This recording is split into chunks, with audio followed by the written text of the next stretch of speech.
Hey guys, I just wanted to go over a quick breakdown of, I call it a flying butterfly. It's really just a quick little movement flow where we kind of flow from our butterfly position into basically a 90-90 if you have the mobility to kind of get more into like a traditional pigeon pose if in yoga, if you will. But for most folks, it's really just going from butterfly to 90-90. So I just like to talk about the transitions and the flow here. So set up in a butterfly position. Think about telling folks to get nice and tall. Typically, especially if you got those tight hip flexors, you're gonna get a little bit rounded in this position here. So you wanna think about that proud chest and sitting up, trying to get up on those sits bones and sit as tall as you can. I always like folks to kind of create a little bit of tension. Hands, create some fists, put hands together. I like that one just to kind of create that core tension throughout the body. So that's how we're gonna get set. Nice breath work, get a nice deep breath through that belly and pack it down into those lower ribs. And then once you're set, I like to start by lifting up first. So have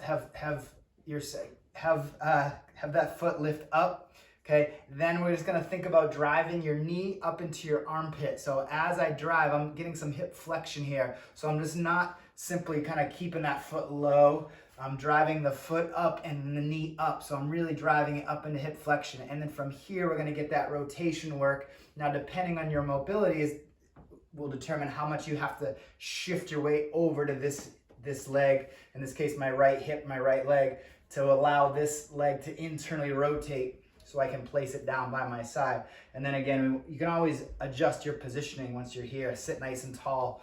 And then to get back to position, I like to start driving up first. So I'm not just simply same thing. I'm not just gonna keep my leg low and kind of slide it back into position. I mean, I can do this, but I'd rather stay very active with it. So when I'm in this 90-90 position here, first thing to do is gonna be a little bit of a lift. So a little bit of abduction into that hip. Just trying to get that foot off the ground. You'll have to widen out for tighter folks. If you need to base out a little bit, absolutely fine.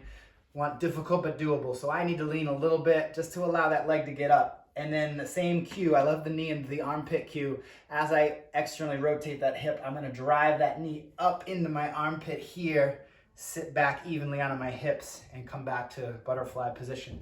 So on the other side, a little smoother, we drive up with that foot, knee into armpit, sit, shift that weight a little bit to allow that leg to pass through, and then place it down. That quick pause here, 90-90, maybe reset your breath, and then leg up. So you can see my shift a little bit of that weight, drive knee up into armpit, externally rotate, and then back.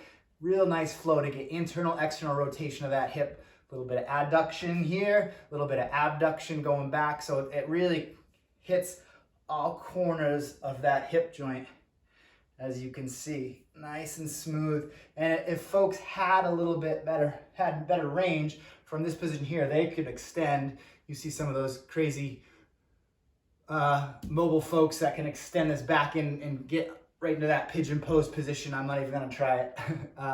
So for me, it's just getting into that 90 position, but if you have the range, go for it.